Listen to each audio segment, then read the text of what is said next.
Hello, we're live. Welcome to the Booksplosion Book of the Month live show for October.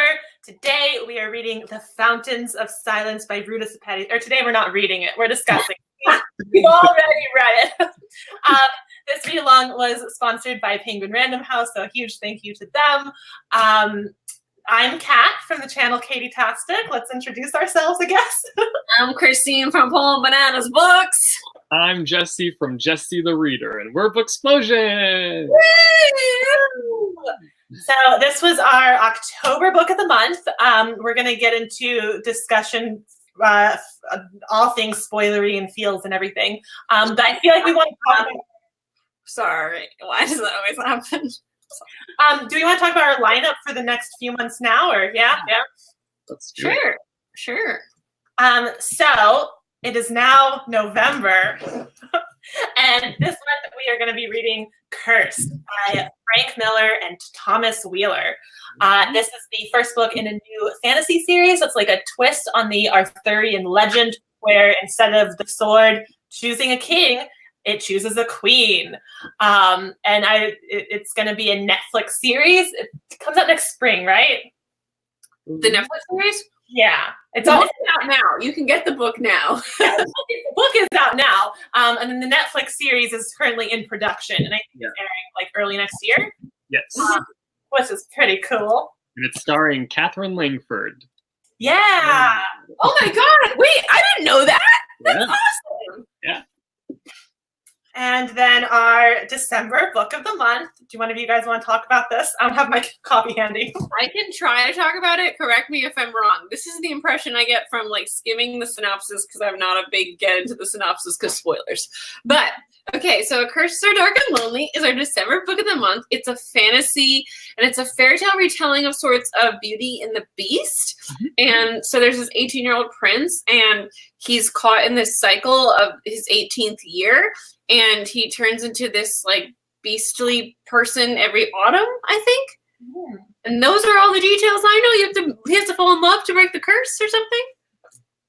That sounds right. Do you guys have more? That's about as much as I know from like what I've heard. I've heard it's really good. I've heard it's really good too. So I'm excited for that one. Yeah. And the sequel's coming out in January. It's called A Heart So Fierce and Broken. And so we're getting ready for the release of the sequel. You'll have everything in your head for it. You don't have to refresh by reading like a Wikipedia page. Do they have Wikipedia pages for these? So yeah, do we want to know Dear Booksplosion is also Oh yeah. Yeah. Do you want me to talk about Dear Booksplosion? Yeah, you go for it. Okay. So every month, if you don't know yet, we are doing a segment called Dear Booksplosion, where we take your emails, and they're usually advice emails, but we've started doing themed advice or themed emails where we discuss them and we talk about whatever topic we're discussing. So last month we did our biggest fears and anxieties. That was super fun. We talked about our biggest fears and anxieties. We talked about the ones that you guys sent in, and we have like so many that we didn't get to read on air or talk about. So hopefully maybe in the coming year we'll do another month that's like fears and anxieties, because there were so many fun ones to talk about. Fun fears. We did the strangest fears and anxieties, which was why it was fun. But this month, we are doing everything Thanksgiving themed. So like your favorite Thanksgiving traditions, if you've had a crazy Thanksgiving, your favorite Thanksgiving food, like family traditions, anything holiday related, send it to our emails, areawesome@gmail.com email, and we will talk about your emails. If you have any advice related to the holidays, like send it in and we'll be discussing that. I don't know, I'm holding fountains. Does someone want to talk about what fountains are about? Because we're about to go into spoilers. Well, yeah, did you say when the date of the next Dear Book? I missed the date. What is it? What's the date for our next? Wednesday, November 20th. We will be doing the pre-Thanksgiving, Thanksgiving-themed Dear Booksplosion.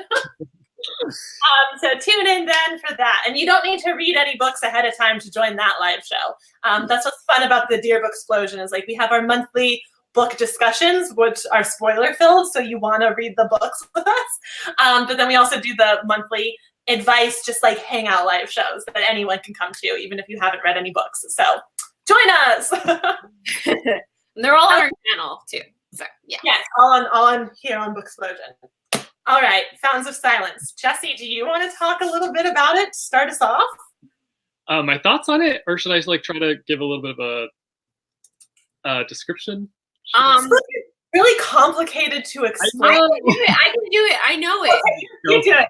I was just talking about my book haul. There's like so many characters and such world building. You go. Okay, I got this. So it takes place in Madrid in 1957 when Madrid was under a dictatorship.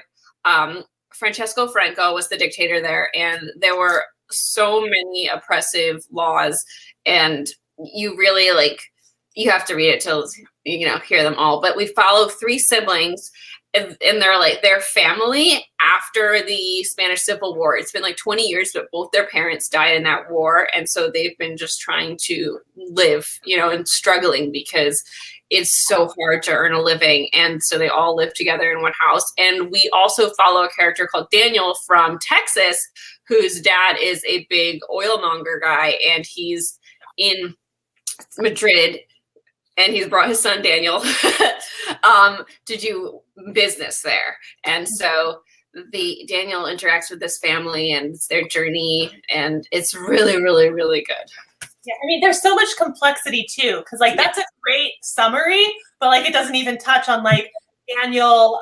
His mom is Spanish from Spain originally. Yeah. So also just read it, trust us.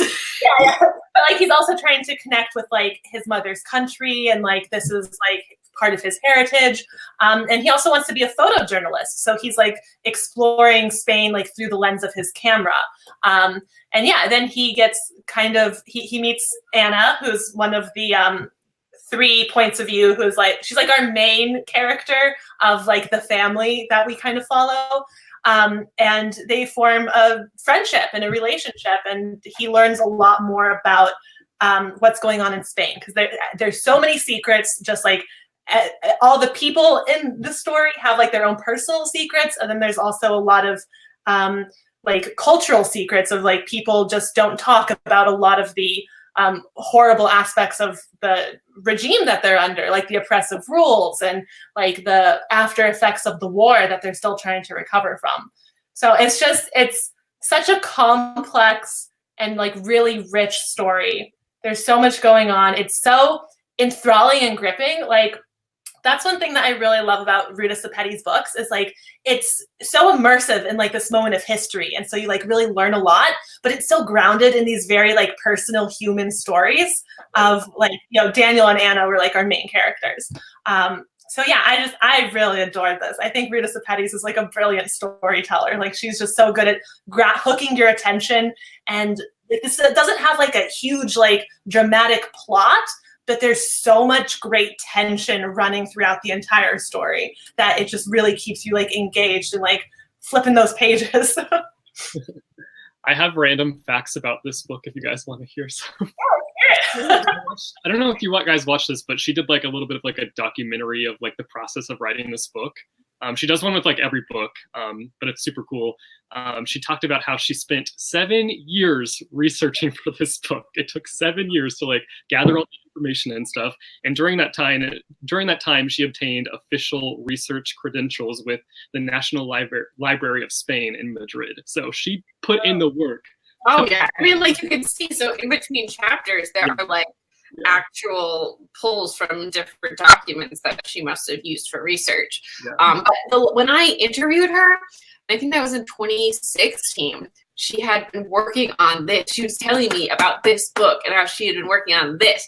So it's now it's 2019 and it just came out. She had been working on it for a while at that point. So it's there's so much work went into this, and it really paid off. It's so beautifully written, and like Kat said, so rich in the culture. And it was just a slap in the face to see some of those articles that she pulled from the United States Secretary of State or whatever, or some ambassadors and stuff, just saying, yeah, I guess, maybe we did prolong his reign by being involved. And it's just yeah, what the fork? That was one thing. I guess we'll get into spoiler territory now, so we can discuss this a little more fully. But like that was one thing that I thought was really interesting is just aside from like our characters and the story that they're going through is you can see the story of like how the American media regarded Franco's regime. Like at the very beginning, like there's articles about like it's immediately after World War II and like the Spanish Civil War and like what's happening there. And the Americans like don't approve of Franco, but then like over time you start oh, but we can make money here. Business with them, so maybe it's not that bad. He's a and it's just like politics, man. Yeah. Like the Nixon, there was like something under Nixon where they were like, "Well, we're doing business with them, and he's a powerful leadership figure."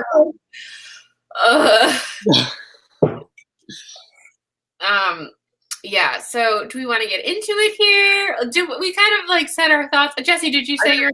Share my thoughts, but yeah, I mean, your thoughts. Do yours.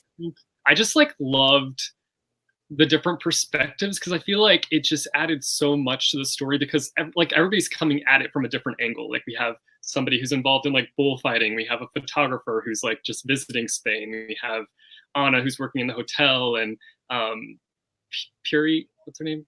Yeah, Puri. Puri working in the like orphanage or whatever. So I just like loved that. I feel like it just added so much depth to the story. And I felt like she was like, it weirdly, like I know it wasn't a fantasy obviously, but it kind of felt like a fantasy in the way that she was like building up Spain in like a weird way. And I just like really appreciated like her world building, I guess you could say. World building 1957, yeah. Spain, yeah. It's like we were very immersed in the world of it. Like she did so many like sort of storytelling techniques that you would see in a high fantasy world of like showing us this different world. But it's a very real world and it's very real and grounded. And you see like the differences within our own and everything. Like it was so fascinating.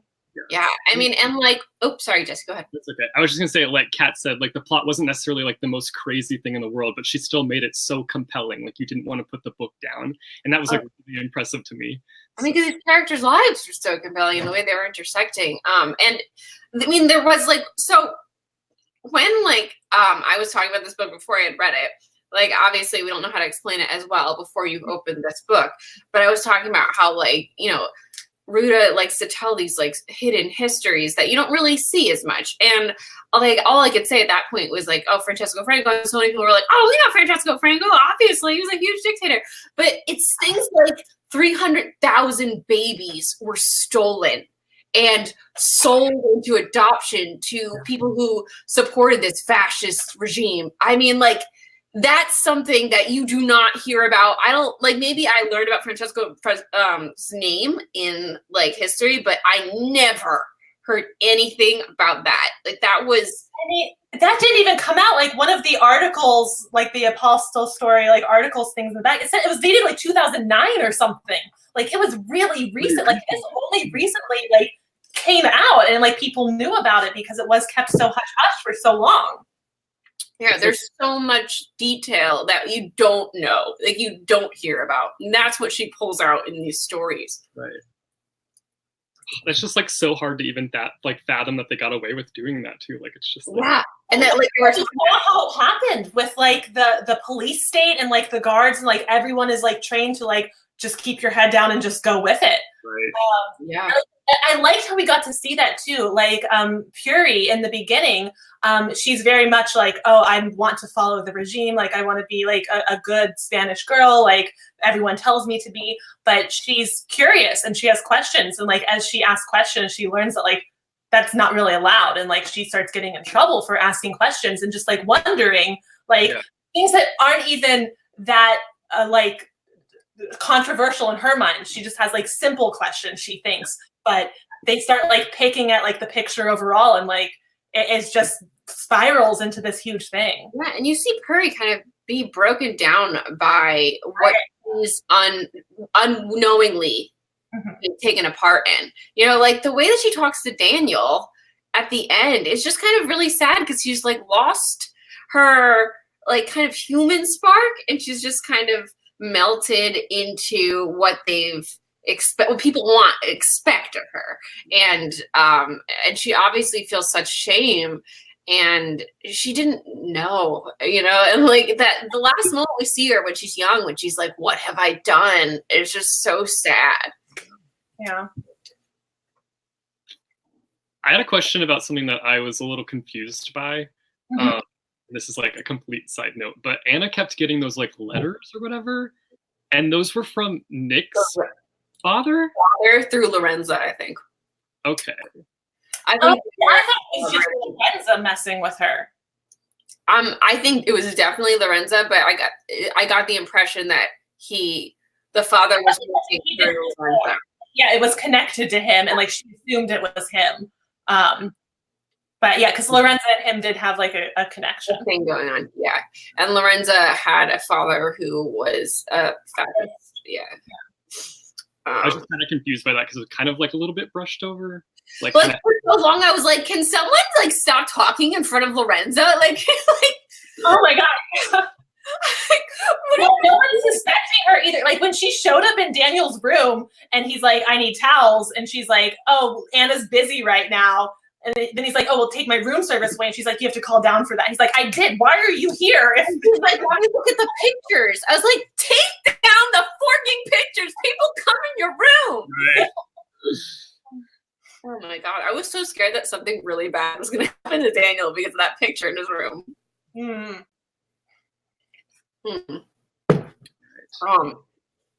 Okay, so if you guys want to ask questions or bring up discussion topics, feel free to put them in the chat right now or to tweet us with the hashtag FountainSplosion. We're going to be looking there. But yeah, if there's anything specific you want to talk about, did you guys have a favorite character or storyline going on? I mean, I really loved Anna. Yeah. How could you not? I just like loved Anna and Daniel together. Like they just had like such an innocent love story, and it was just so pure, like to read about, but like still very complicated at the same time. So. Yeah, I think that was one of my favorite aspects too. Especially because like we had like the complexity of their relationship and how they were kind of driven away. But then we got to see them later, and they met again. Like my like little romantic heart was just like, I love this so much. 18 years later. That made me so nervous. So I was like, oh, okay. Time has gone by. They're over each other. They're living their own lives. But no, I was like, it's gonna be beautiful. It's gonna be classic.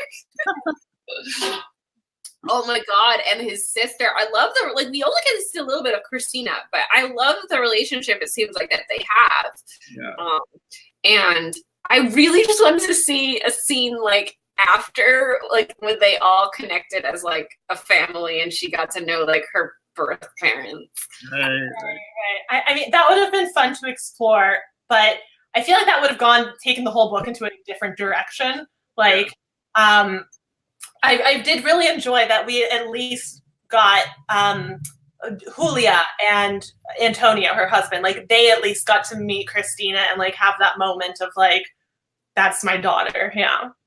They were great characters too, and even though they weren't involved in it as much, like Antonio was like really warm and like really helpful. I just felt like anytime, like the scene where I love the scene where Daniel goes to their house and it's clearly like very uncomfortable and weird, but like Raph was like, hey, what's up? Like, I love all these gifts. Like, let me go see your car. And it was just like it was such a window into their family dynamic and how they handle like uncomfortable situations. And I just really loved it.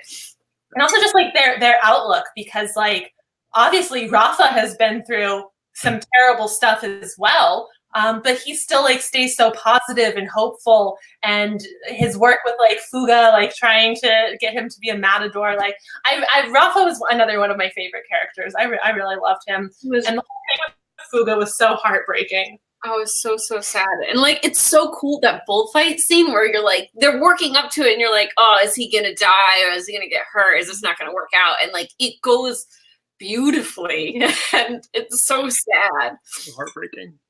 Yeah. Did any of you listen to the audiobook?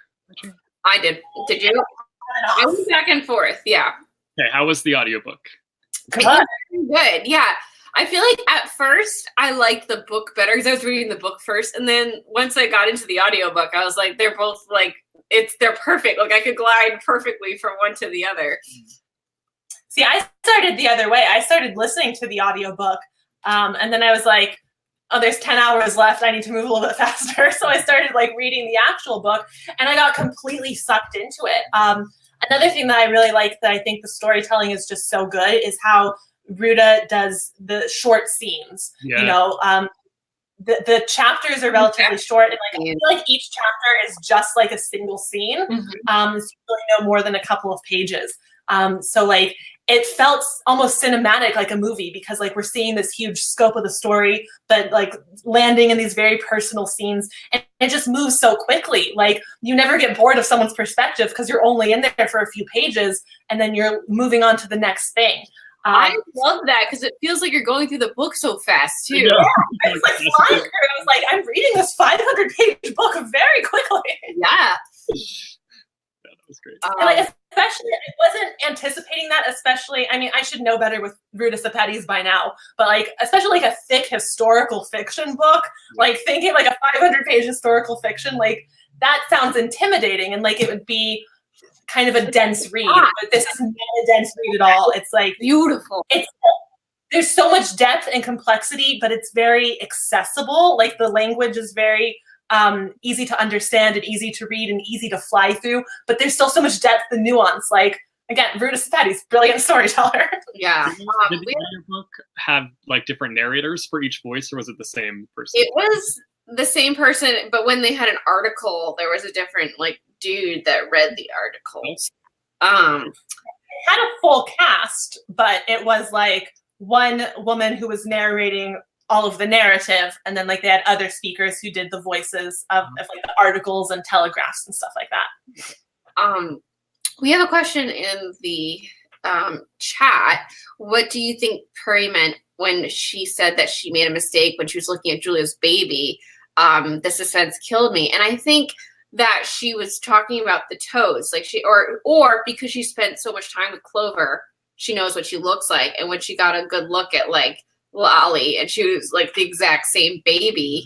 Yeah, that's what I thought. That's what I figured it was. I thought like, but she noticed it when they took off the blanket. So I thought it was like a birthmark or something that might have been exactly the same. And since they have those toes that are like really tiny Clover toes, she might have the same thing.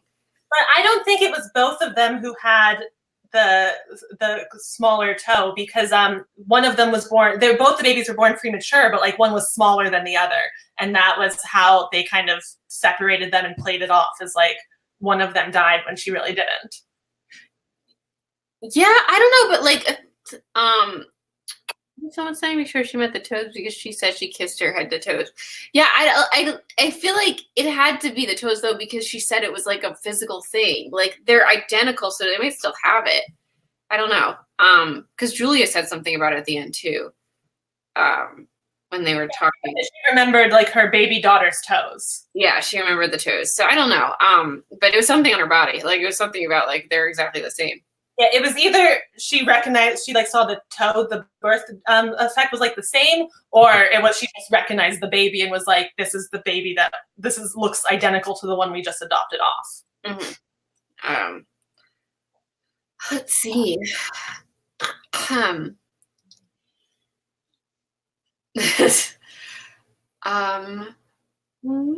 Someone wished that there was a male voice for Daniel. I did it first too, and then I got used to it and it was fine. Like it just like once you fall into her voice, it's just, you know, you're there.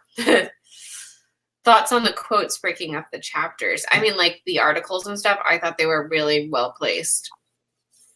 I didn't love that aspect of the story because it did kind of take me out a little bit, but I also didn't mind it. I understood why they were there too, also. So like I feel like it did add an extra layer to the story. Yeah, I love that stuff. It feels like a research paper when you're like, this is my proof, and like, let's go back. It adds a lot of context too. Like, especially in the beginning, they first seem like kind of removed from the story, but as we see more of like the articles, we start to see how they are their own story, almost of like the U.S.'s relations with Spain.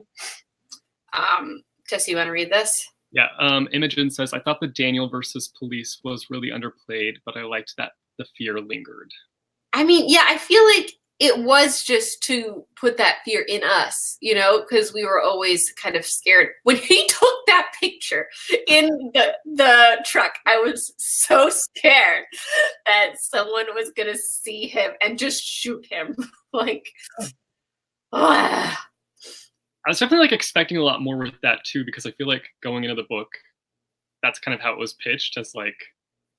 Well, I think, and to see that, like, the book doesn't, like, that's the antagonist of the book, right? Like, we don't have, like, Franco is, like, kind of the antagonist, and, like, the police are kind of the antagonist. Franco, yeah, like, the police are an extension of him. Yeah, yeah. It's more the oppressive regime overall is the antagonist. Yeah, which, but, I mean, we end up seeing the police be the antagonist in a direction we weren't expecting, which is with Rafa and Right.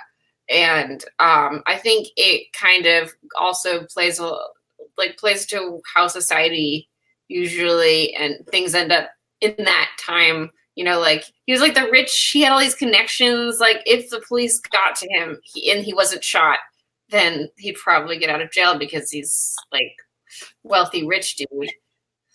Yeah, he's the son of like the new oil deal guy who just like struck up a deal with Franco. So yeah, like oh my god, I was never like super afraid like for him. I was more afraid. The scene that was like the most tense and scary for me was when he went to their house. Yeah. Just because I didn't like it ended up being okay. But like Nick ended up being like a pretty good guy actually. Yeah. Like I thought he was like way shadier at first. Yeah. Tortured. Like I knew that he shouldn't be going there, and I knew that like Anna wasn't gonna be as happy, and like he wasn't supposed to be there. It was a lot of like good tension, but like I was really scared for him in that moment. I mean, like, I was scared of him getting shot on site, or Miguel. I was really scared that Miguel was going to get caught with Daniel's photos and then get shot or get thrown in jail. And every time he brought him, like, a more scandalous role, I was like, dude, you're putting Miguel in danger. Can you just, like, stay here while he develops it or something? I loved Miguel. He was so nice. And, like, and Ben, both of his mentors were just really great. And I think added a lot to that aspect of the story and the photojournalism. And Anna as well was really like supportive, and it was really cool to see all of them, you know, their perspectives on his work. Yeah. Ophelia asks, do you think this book was too political? Personally, I don't like politics in books, they say. No. I don't think it was either. I think it was like just I love politics. Yeah, like I love politics in books, and again, this wasn't like as focused on the politics. It was the very human story and like how they are just happen to be affected by like the laws that are currently governing them. Yeah, I mean, like it was great. I mean, like, the word nerd asks, what did you guys think about the role the U.S. was revealed to have played? I guess we kind of already touched on that a little. Yeah, I mean, like it was sad. It was really upsetting to see that. Like, can you imagine the U.S. like outwardly supporting a dictator? Oh, it happened. Like, look what we helped like extend.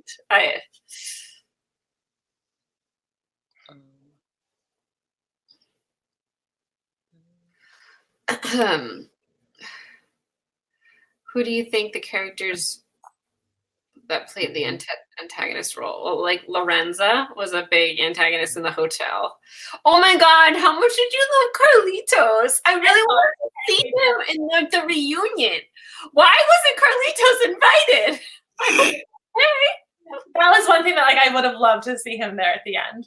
I was hoping that that guy that she met was Carlitos, but it wasn't. But yeah, otherwise, other characters who played the antagonist role, I mean, Nick almost seemed that way in the beginning at times, or at least like a rival kind of role, like not a true friend kind of thing. Were you suspicious of Paco? It was so cool to learn that he was a Nazi hunter. I was like, because that scene was kind of suspicious because you were like, what is he doing? And then to learn that he was a Nazi hunter.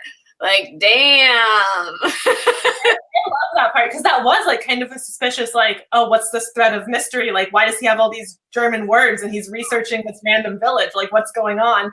And then we find out like he's hunting Nazis. Like, you keep doing what you're doing, dude. Nick reminded me of, I don't know if either of you watched Gossip Girl, but Blair's boyfriend, who I'm blanking on his name right now. Not Nate, but the one that we ship him with. Like, he's the more tortured, angst. Oh, yes. What is his name? Wow, what's his name? He's done a Cassie audiobook too, I feel like. What's... Yeah. Oh. Does anyone in the chat know? I'm looking on it. Edward Wedstick? Oh, yeah. Wait, at Weston or something? Westick. I don't know. Weston. Oh, it's right on the tip of my tongue. Chuck. Yes, Chuck is his name in the show. But his name is like Edward. That you're really close, Jesse. That's it's Ed Westwick. Ed Westwick. There we go. You guys have Google at your fingertips. Well, we're trying to stay here. But yeah, he reminded me of him a lot. A little nicer. Yeah, definitely. And did you guys have any like theories as to who was sending Anna the letters? I thought it was Lorenzo. I thought it was Lorenzo the whole time. Yeah. Because, like, right off the bat, we learned she's, like, so suspicious. Right in the beginning, she's just, like, evilly. Like, she's got that evil look to her. And then, like, the reader, find out that, like, her dad is part of the police state, like, before our main characters do. So, like, they don't know. Like, Daniels just has her up in his room, like, looking at his picture, and it's like, her dad is part of the bad guy. And we also know that, like, Rafa is dating her, and we're like, WTF? Why? That's his girlfriend. Like, but yeah, Nick's dad was also an asshole. They together. That was one thing. Like, I wasn't expecting Anna's secret. Like, when she got that, like, first note that was like, I was like, what does she do? And it turns out it was just like it didn't end up being anything like super big and dramatic. It was like she was just kind of being harassed over a misunderstanding that happened several years ago. Yeah, I mean, like, it was a power play because, I mean, it's implied that, like, the dad tried to make sexual advances or something on Anna. Yeah. Well, he, like, gave her a gift and, like, something was expected in return. Yeah, expected sexual favors. And so it was just all, like, a power play with her, which is just horrible. Yeah, because the misunderstanding was that they gifted her that bracelet for Christmas. Yeah, but then the dad expected something in return for that. Yeah. And she was like, no. She was like, no, and she left. And then the dad's like, oh, she stole that bracelet from me. Mm-hmm. Yeah. And when Daniel it was such a, like, a horrible feeling when Daniel went to ask the dad for her job back at the hotel, and he has to find out that, like, he's the reason she's been being threatened in the first place. Like, ew. How were you guys feeling when they found out that he was going to photograph Franco? I was just, like, so horrified and mortified when it was his dad. Mm-hmm. Yeah, in the picture. Shocking. That was a big plot twist. Yeah, like, not expecting that. But... uncomfortable. Yeah. I was already shocked at, like, oh, he's gonna see Franco. Like, holy crap. And then, like, we got that, like, double whammy of, like, it's his dad, and he just struck up this huge oil deal with him. Which, there's so much complexity to it. 'Cause it's also interesting that, like, his dad seemed like a generally nice guy, and, like, even didn't like Nick's dad. He, like, made that sarcastic, like, that comment, like, oh, well, at least Daniel's a gentleman kind of thing. But then he's also making the deal with Franco and the dictator, because, like, money is more important. Yeah, I feel like he's kind of also thinking of Spain differently because of through his wife's eyes and how she sees it. Right. Because he even talks about how she kind of saw it as kind of nostalgic that sort of a Spain, because those traditions that he's like hyper extending, so like you have to follow those traditions, but those traditions were her traditions, I think, because she was very Catholic. I think I got the impression of. Yeah. This is all like kind of, you kind of imply it from what he says, but since she hadn't been there for so long and she wasn't really under this regime, she doesn't really understand. Like as the wife of an American, so like she had that umbrella of like the privilege there, as opposed to like all the other like Spanish citizens, like the people who were living in the village where Anna's family is from and stuff. And she probably was projecting that. Yeah, and her happiness of being there and her like nostalgia was being projected on him, and I don't think he, being the like from his privileged point of view, realized everything that was going on until afterward. Yeah. Maybe, I don't know, who knows, but I do feel like he's the kind of person that eventually evolved and realized that he was doing something that he shouldn't have been doing. Because later when Daniel talks about it and Christina talks about it, he's like, well, it was a different time, and Yeah. So he knows it wasn't great. I was expecting the parents to adopt a baby. I didn't know why he didn't think of it sooner. Mm-hmm. Like, I mean, I guess he did it first, and then he's like, "Oh no." Yeah. But like when we learned that his mom couldn't have a second baby, or I think we got a hint of it, right? And wasn't he too like, he felt like disappointed because he felt like his dad, like he wasn't gonna be able to take on his dad's business or whatever, because he wanted to chase off like the photography dream. So he was like, oh, they're probably gonna get another baby so that like that baby can like take over the oil company or something like that. Oh, maybe. But but yeah, I mean, like when they were making deals with the orphanage and they were trying to get like I think that she had to prove that she was Catholic, and that's why she was getting those papers and stuff. So I was like, they're obviously adopting a baby. Did you guys expect Puri to be adopted? Because that was a little bit of a twist. And that was like a really nice twist, and it was kind of, you saw her mom in a whole new light when you read that letter. I wish we got to meet Anna's mom. She seems super cool. Yeah.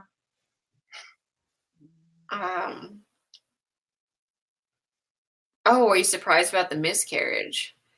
Yeah, that's when you know for sure, I think, they were adopting a baby, because she wants another child. Right.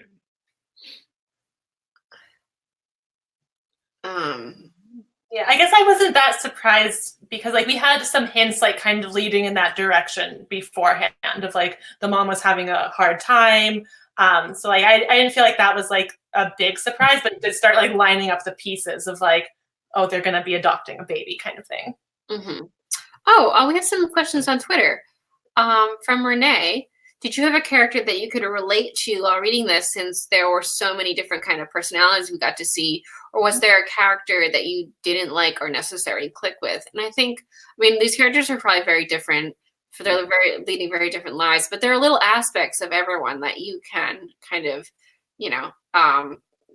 relate to. Not like fully, obviously, because they're living very different lives. But I just see like Daniel and the way he sees things through photography and the way he like thinks about it. Like I was relating to that, and Anna, that's the biggest thing I related to too. Is passion for photography. Yeah. But like Anna and the way she thinks about, like Anna and Daniel's relationship, and like the way that like things like that, the relationships between Daniel and his parents, and Anna and her siblings, and like the love for their family and stuff like that. That's all universal. One thing that I also connected with was Rafa's attitude of sort of trying to just be like positive and like cheery.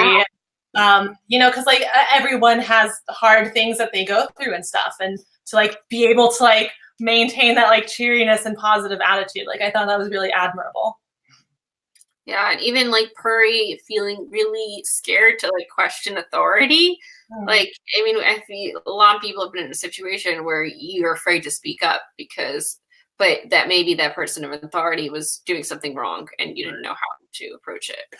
I mean, also Puri was in such a hard position because there was that whole like confrontation with the sister who was like, oh, like, should I call the police? Because you're obviously like, you're a Republican daughter, and like, now you've broken in here and like you can get in so much trouble for it.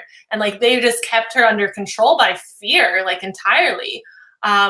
Which was sad because like in the beginning, Puri didn't need to be kept there by fear. Like she loved working at the orphanage. She loved taking care of the children and like trying to do her best to like improve their lives there. But then like even the sort of like joy of like working there started to get tainted by the oppressive regime, like that stops her from asking questions and stops her, like keeps her being so afraid to like, she didn't even tell her family that like their other daughter still might be alive because she was so terrified. Yeah. Like even in that moment when she realized like, what have I done? Like she kept the secret for 18 years. Yeah, I mean, she was very scared. And there was that moment that was so sad when she was at the hospital and like they delivered the baby and the father was waiting in the waiting room and the baby was healthy and she'd just been there. And then she goes in the waiting room and she wants to tell the father and he's crying and he's like, my baby is dead. Yeah. It was just horrible. And like, that's when she really like knows for sure, but she still doesn't tell anybody because she feels so, you know, shackled by the regime and everything. And so isolated too. Like who does she tell? The nun who she's like closest to is the one threatening to like throw her to the police. And then she goes to Julia and tries to talk to her and ask her like about secrets and how, you know, remember that conversation? And I guess she decides to stay quiet. I can't remember exactly what they said. Yeah, it's the phrase that kept getting repeated. It was in Spanish. It was like, we are prettier with our mouths shut, kind of. I mean, but that's what her mom said. But I feel like Julia said that you have to think like for these children, and she didn't speak up. You know, I think like from what Julia said, from what Julia said, I got the impression that she was saying speak up. This is about the children, but Puri was too scared to try to do something. I mean, Julia was also kind of too scared like a different aspect. Yeah. They both had their different issues that they were like, didn't want to speak on. And it's hard because their mom was tortured and they know what happens. Oh, and Julia, like she was there, like she visited their mother in jail when she was going through all that, which must have been just terrible in so many different ways. Julia became the matriarch of the family. The oldest sister had to be the one in charge and like keep the family together. So she had a lot of pressure on her to do that. Yeah. Let's see here. Elizabeth says, what did you guys think about Fuga dying? It's heartbreaking. Yeah. It was really sad, especially how he went to how like he knew that he was going to get shot. So like he just stood there and like let it happen so that like no one else or the animals wouldn't get injured at all. I was by that point I was bracing for something terrible to happen because we were at like the 75% mark of the book where like, something bad usually happens. So it wasn't. I mean, I thought at first that he was just going to get really hurt by the bull. Like that was going to be the bad thing that happened. So, yeah, it was very sad. I'm glad they have those portraits of him. I was just like so glad that Daniel went around like doing pictures for whoever wanted pictures because it's like such a rare thing to have those photos. Our thing just went black. An error occurred. What just went black?